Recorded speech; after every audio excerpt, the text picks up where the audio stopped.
Hey there everybody, Don Evans from WatchReport.com, and today I have the Phoibos Eagle Ray 300 meter diver. Now your price is going to be $359 from the Phoibos website. You're looking at a 41 millimeter case, 47 millimeters in length, 13.2 millimeters thick, a Miyota 9015 automatic movement, 20 millimeter lug width, sapphire crystal, and it does have a loomed ceramic bezel, and it is BGW9 Super Luminova. As I said, $359. You're getting a lot. Here is the travel package that it comes with. Comes with this leather strap, and it also comes with that tropic rubber strap. So let me adjust here, and we'll get more into the Phoibos Eagle Ray. All right, I am back, and here is a better look at that blue dial. Of course, I will show you close-ups and the wrist shot and loom shot all here in a bit. But let's talk a little bit more about this new diver from Phoibos. Now, you're getting a lot. Let's just say right off the bat, you're getting a lot for $359 in my opinion, which to me is very inexpensive for a micro brand. Especially when you're saying you're getting that Miyota 9015, you're getting a sapphire crystal, you're getting a ceramic bezel, you're getting two straps, you're getting the case, all that. There are three color variations. This is the glossy blue to black, as they call it on their website. It's kind of like that fume dial where it's black around the edges and starts getting bluer towards the middle. There's also a gradient blue dial, very much like the James Cameron Rolex. And then there is one with the old radium loom with a black dial. Now, as I've always said, you could, on paper, on specs, you could always say, oh my God, that watch sounds great. But that's what these reviews are for, and it really comes down to, well, how well built is it? And, even though it's $359, is it that much of a value? Now, I'm not going to sit here ever and say that this is the greatest watch you are going to ever buy, and this $359 watch beats out every other micro brand out there. If that was the case, I could just shut the camera off, say that, and just be done with WatchReport.com. That's not the case, but I would liken this, I would say this is pretty close to being on par with the Oberst Morgan line of watches, which really do offer a lot for very little money. Compared to the last group of Phoibos divers that I reviewed, this one just feels much more substantial, and maybe it's because it's not blasted or PVD, and it just has a lot of nice brushing here. You could see you got the high polish there on the edges of the case. The sawtooth bezel is actually bead blasted, so there is a nice contrast here. If you even take a look inside the lugs, it's nicely finished as well. Now, when it comes down to usability, now this bezel does have a little bit of play of it. It's nice and easy to turn, but there's actually, no, wait a minute. Actually, there really isn't a lot of play in it. I must have been thinking about another watch before I went ahead and turned the bezel here. It turns nice and easy, but there really isn't any back play in it, and I really can't move it even with my thumb. Crown action is actually very nice. The crown is also bead blasted as well.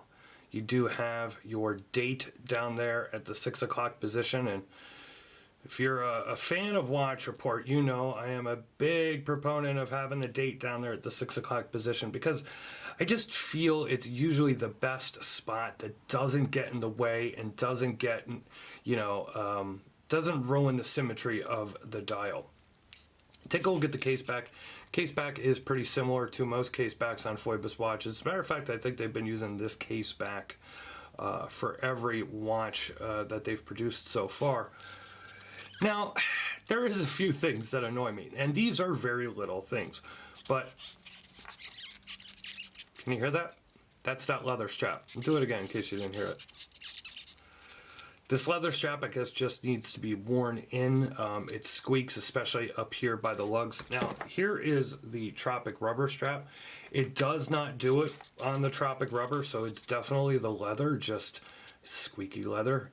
This is kind of a It's not super pliable. It's a little, it really does need a good breaking in. You might want to actually take it off, oil it up, kind of, you know, like you would a baseball glove, you know, kind of break it in a little bit. Or, hey, if you don't mind that noise, and hey, I could always say that this just might be my example that's making that noise as well. But if you get one and you have the same noise going on, you know, if you don't mind it, just wear it until it stops. But this really is another great, this is a great example from Phoibos, and for putting this out at $359, really good price. And if, you know, you just like collecting micro brands, if you, you know, are looking for a first micro brand diver to jump into, this would be a good way to wet your feet, if you will. Now, I will follow that statement up with saying I am not here to sell you a watch. That is not what I do here at watchreport.com. I was just mentioning some, you know, ideas or circumstances there in which somebody might buy one. If you know, you're not interested in this at all, if you hate it, if you don't like it, you don't want to buy it, that's up to you. I'm not here to tell you to buy anything. Just here to give you my ideas and opinions on the watch. You would think at a certain point I'd be able to stop saying that. But then we get the comment section, because it's YouTube and the internet. And there you go. Anyways, I'm going to go ahead and I'm going to cut this here, and I'm going to give you the close-up, give you the wrist shot, and show you the lume, which is actually, when fully charged, is really good lume, and it lasts a few good hours. It is BGW9 Super Luminova.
All right, I would say that that concludes the video portion of my review. If you want to see more, click the link in the description, take you over to the full article at watchreport.com. More of my thoughts and comments and pictures as well. As I said, $359. It is a nice watch from Phoibos. You could check out more of the Eagle Ray on their Instagram and social media, and while you're there, you could follow us as well. We are on Facebook, Twitter, and Instagram. It is, of course, at Watch Report. Leave a like or a comment, leave a thumbs up, leave a thumbs down if you didn't like the video, that's your right. If you're not subscribed already, please go ahead and click that notification bell twice, and that way you always get notified whenever we upload another video or review. This has been Don Evans for WatchReport.com. Hope to see you in the next video. Thank you very much.